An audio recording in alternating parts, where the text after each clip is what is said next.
Communication is mostly the listening, the comprehending, the feminine. And so we need to understand that the feminine is the first. And when we can step into listening and comprehending more, we will actually get more of what we want. I was on a coaching call with one of my clients who's a real estate agent. And so her job requires to sell. But selling is not a projection and telling someone what to do. Okay, so right now I'm in the park and I'm having a little bit of a creative block. And I don't know what to make a video on. I don't script my videos.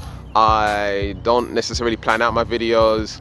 The videos that I had made yesterday, I just made them off the top of the dome. I didn't know what I was going to talk about. And so today it's like I can't even think of anything. I've been standing here for like 10-15 minutes. And so I'm just going to speak. All right. So I'm actually getting messages on my phone right now. I can feel it vibrating in my pocket. And it's actually my head coach, Jaden Johnson, and he's needing assistance and help with closing a sale. And what I'm getting from that, what I can share with you, is that we need to sell the right vibration in order to get where we want to be in life. In all areas of life, we require persuasion. With parenting, you require persuasion. With romantic relationships, persuasion is required. With your job, your career, persuasion is required. And this deals with the throat chakra. Throat chakra deals with the communication. Communication is mostly the listening, the comprehending, the feminine. And so we need to understand that the feminine is the first. And when we can step into listening and comprehending more, we will actually get more of what we want. I was on a coaching call with one of my clients who's a real estate agent. And so her job requires to sell. But selling is not a projection and telling someone what to do. Selling is more of understanding who the person is, what their needs are, what their pains are, what their frustrations are, what their pleasures are, what their joys are, what they want, what their desires are, what their hopes and dreams are.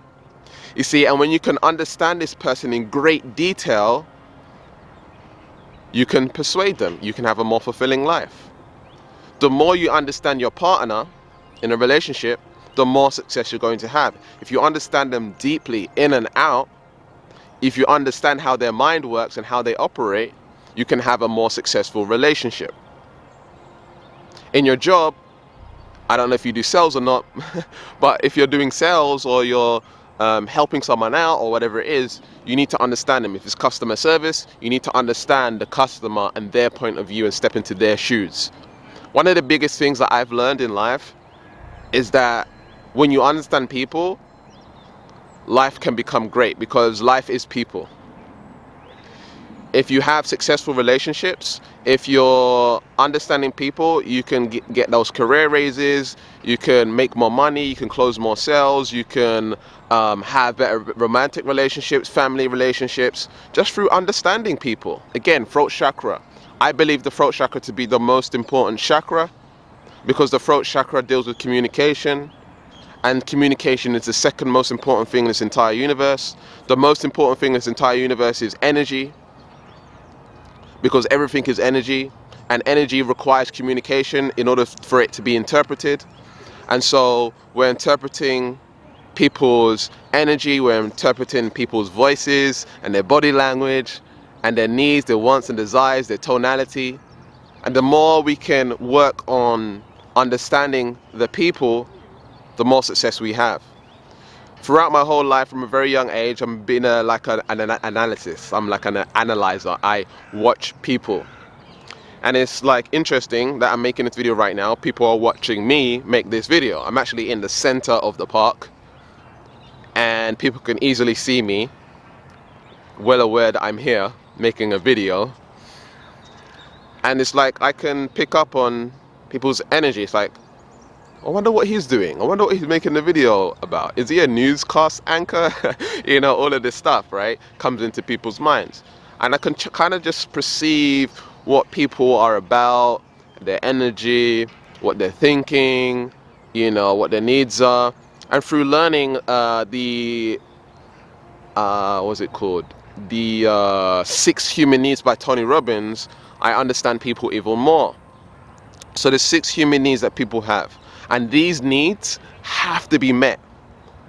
If they're not met, the person will find some way, shape or form to meet those needs.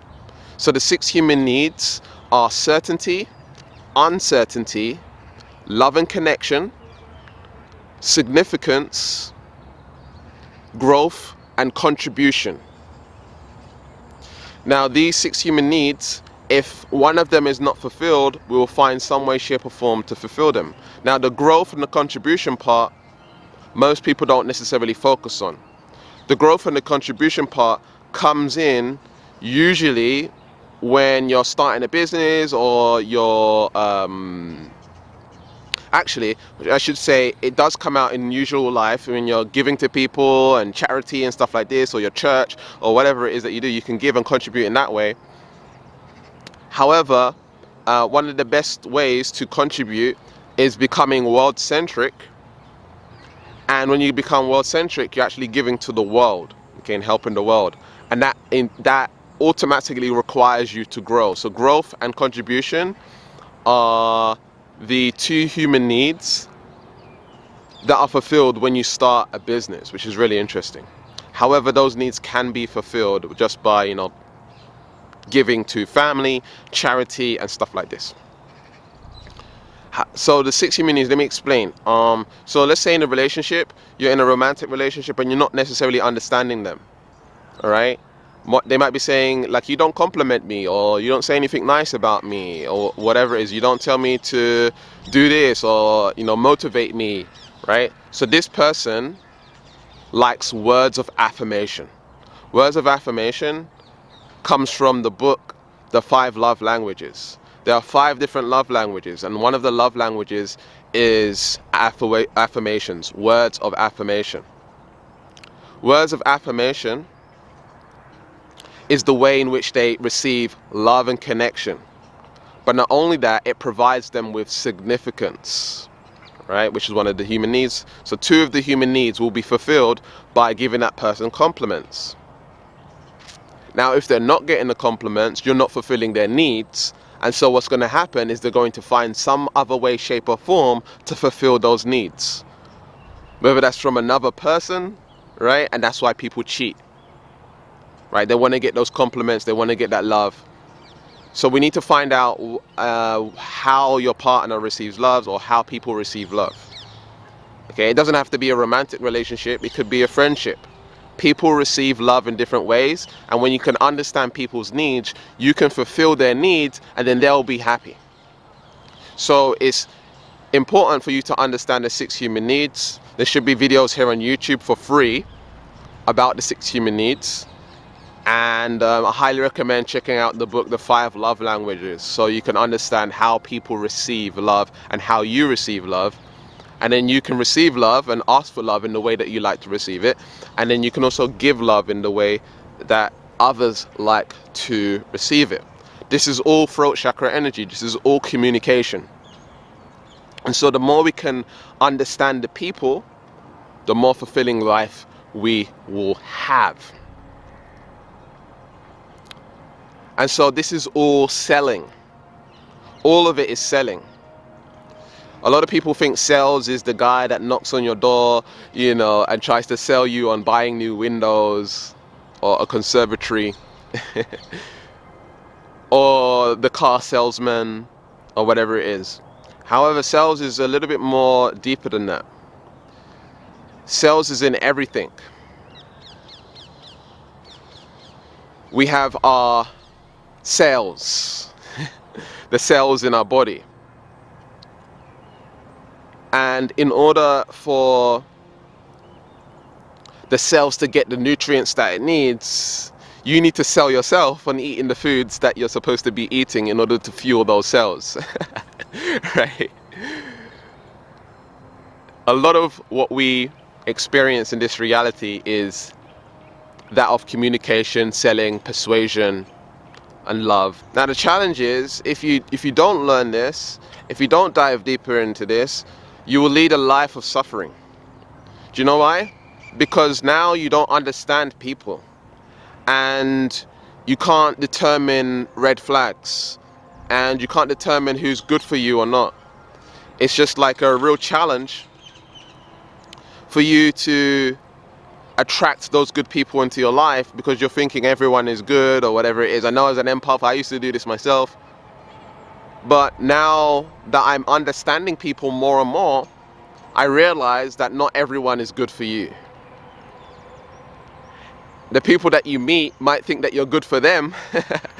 Right? I've always found that in my life, especially in the area of women, they would see me as like a good man, and so they would sort of have this idea that, hey, he's a good man, so I should get him whilst he's here, sort of thing, energy. And it was like they wasn't understanding me. They didn't really truly love me. It was just that I'm a good man, and a good man is hard to find. And so what we want to do as empaths, as spiritual beings, as beings of love and all of this energy, is we want to be very careful the people that we attract into our lives. We want to be very, very careful of the people that we allow into our lives. And we won't understand the people until we understand the communication, the body language, the tonality, the energy that they're giving off. And when you receive, no, this person's no good, having the persuasion to persuade yourself, to sell yourself that this person's no good for you, and walking away, even if you like them, or you're attracted to them, or you're falling in love with them. If there's a red flag, if there's something that they say and you don't like it, and it's in the beginning of the relationship, red flag, you move on. Something that happened to me early on I was in a narcissistic relationship. At the time, I used to eat McDonald's. I don't eat McDonald's anymore, but we was at McDonald's, and I had ordered the food and everything like that, right? And she was sitting down, she was waiting, and I was bringing the tray of food over. I sat down, okay, and this was after the love bombing phase. She love bombed me, she was giving so much love and attention at work. She would be on the phone to me all the time and always texting me and stuff like that. She was just giving me so much love and attention. And then what happened is she broke the pattern. Okay, so I brought the tray over, sat down, and then we was getting, ready to eat. And then she said, so what? You're not going to get any ketchup or ketchup. Basically, she shouted out loud, are you not going to get any sauce? And everyone could hear. And it was in a very negative tone. And at that time, I was startled.